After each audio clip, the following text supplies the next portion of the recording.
What's happening, everyone? It's Rob here from the Basement Bike Shop, and in this video we're going to install brakes and a brake kit on a Mafia Hitmain. Now the brakes we're installing are the Odyssey Springfield Brake Kit. Now the Odyssey Springfield brakes do not have springs around the post. It has one spring on top between the two arms to keep tension on them. Makes for a very easy installation. And then it comes with all the necessary hardware, straddle cable, cable stop to make your straddle cable shorter, and a cable. Next we have the Mafia Hitmain brake mount kit. Now this comes with the post and bolts. Now some brake posts thread into the frame, but these, like some other, just set on the frame and then a bolt goes through the brake and through the post and threads into the frame. So you're clamping down your post and your brakes all at the same time. It also comes with a frame cable guide mount and then gyro tabs, which go on the front of the frame. We're not going to need those because we're not putting a gyro or detangler on this bike. So the first thing I want to do is flip the frame upside down so I have a better view of where the brakes mount. Then we're going to take our brake off of the packaging by loosening the bolts that come with it. Now we're not going to need these bolts, just the washers on them. So we'll remove the bolts and then put the washers onto the bolts that come with our brake mount kit. Now if you have threaded brake posts, then you will need the bolts that came with the brakes, but ours are not, so we'll need the bolts that came with the brake posts. Now I found that the easiest way to do this is to put both on at the same time with the Springfield, because they're connected by a spring, and then I don't have to worry about it later. And then slide the posts into the brakes right away. And just hold them with your finger until you can set it onto the frame.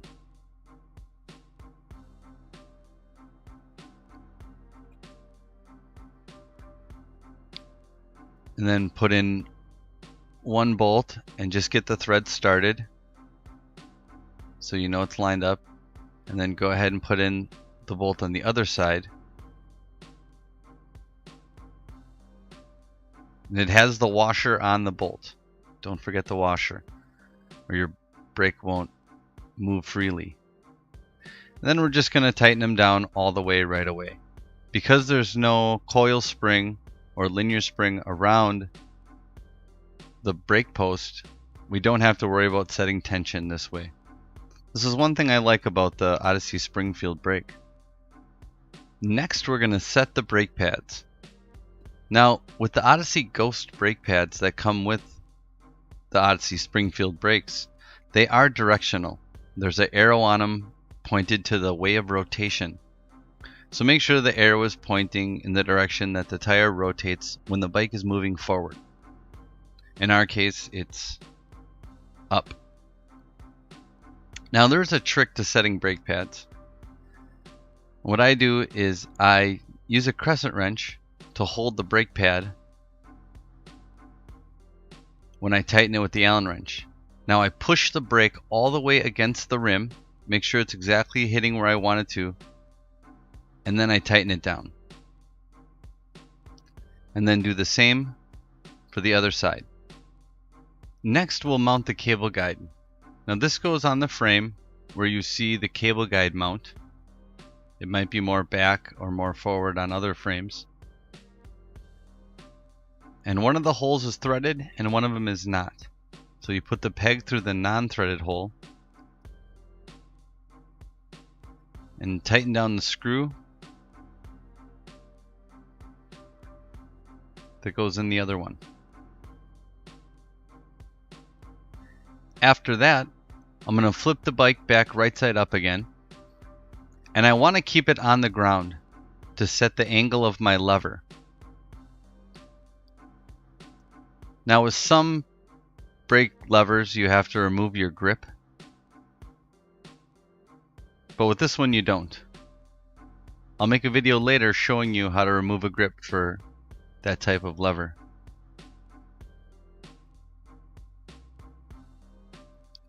So this lever has kind of a locking brake hinge on the back. One piece locks in the other one, and when you tighten it, it holds it all together.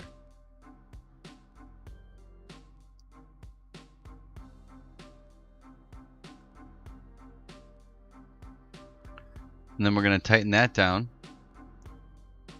We're going to get it to the angle we want. If you want to sit on your bike or stand on your bike just to make sure that's right where you want it.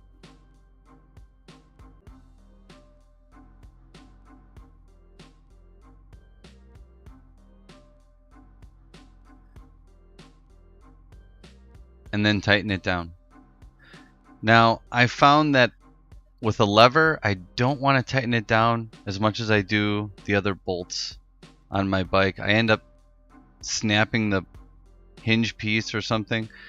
I just want to tighten it to the point where I can't move it with my hand by pushing on it.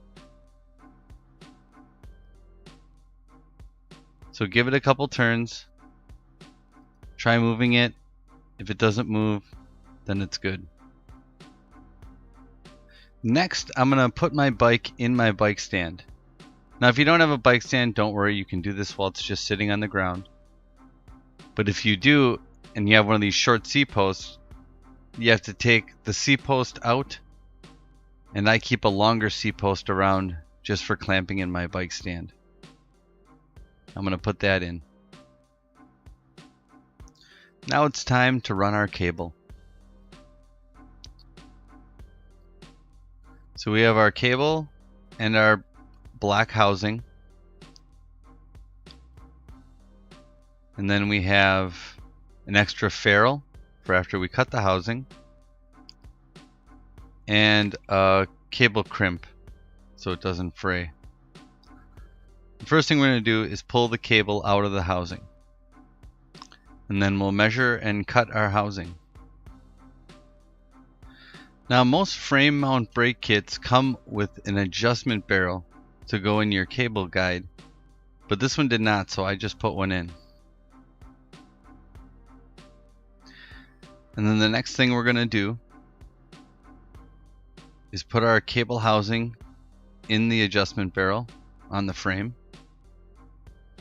and bring our housing up to our lever and measure about how much we want sticking out. Now your cable should be long enough to allow your bars to spin around once, at least.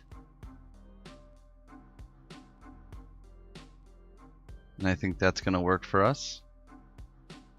So marking that spot with our hand, we're going to take our cable cutters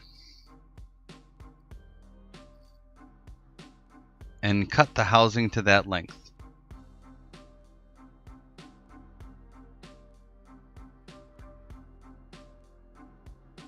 Then after that, we're going to take our cable, slide it in the end that we didn't cut. Because a lot of times it crimps it a little bit on the end, the plastic insert. And you're just going to ram it a couple times in there until it pokes through. Then I kind of widen out the hole. And then we put our extra ferrule onto that end. Then we're ready to run our cable. So with the lever, there's a slot in the barrel adjuster, and you want to line all the slots up, feed in your cable stop, and then slide your housing into the barrel.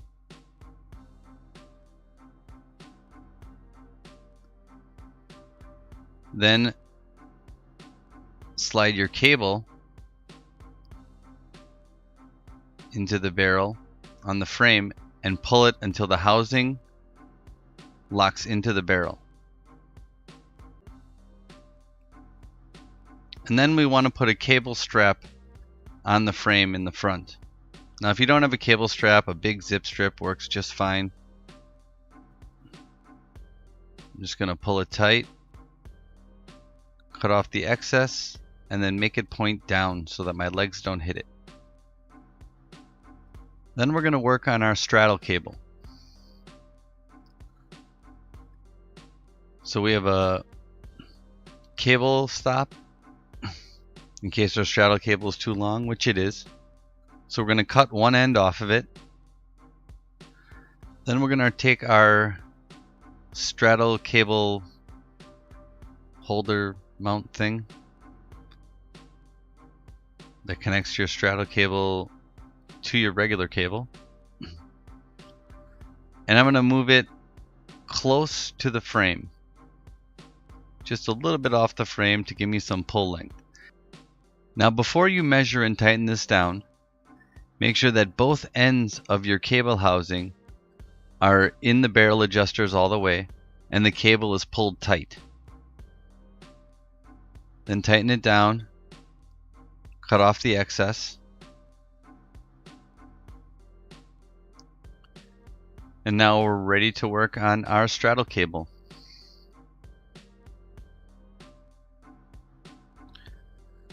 The first thing I'm going to do is slide the straddle cable through the straddle cable holder thing. Lock one end of the straddle cable into one arm. Put our adjustable end on the straddle cable and put it into the other arm.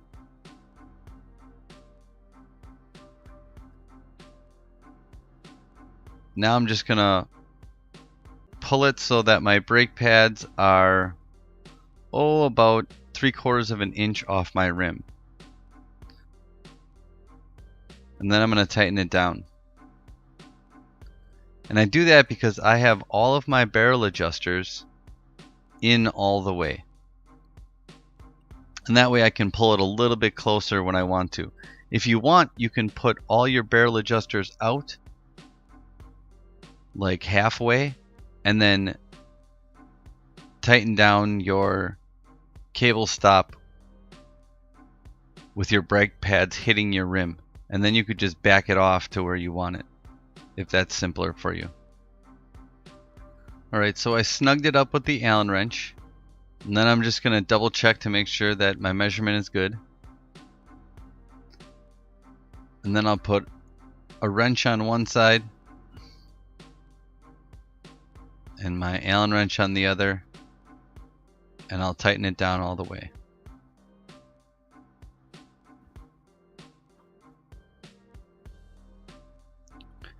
Then we're going to hook our straddle cable back up to the brakes. Put one end in first, pull the pads against the rim and put the other end in.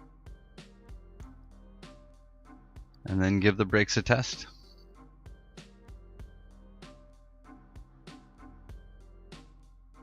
Make sure that the rim doesn't hit the brake pads when it spins. And then we'll cut off the excess straddle cable. I like to leave just enough for my cable end to go on.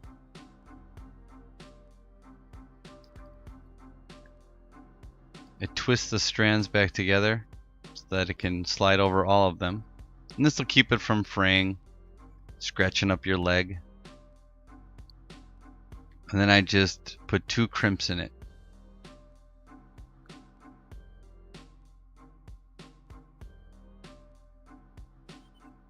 And that's about it for this video. Thanks for watching. If you like what I'm doing, you can go ahead and subscribe, and I'll keep these videos coming. I know my upload schedule is a little, well, I wouldn't even call it a schedule really, but if you turn on those alerts, you'll be notified when my videos post. My next video is going to involve detanglers or gyros to help you set that up.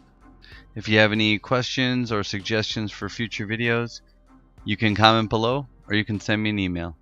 Thanks again.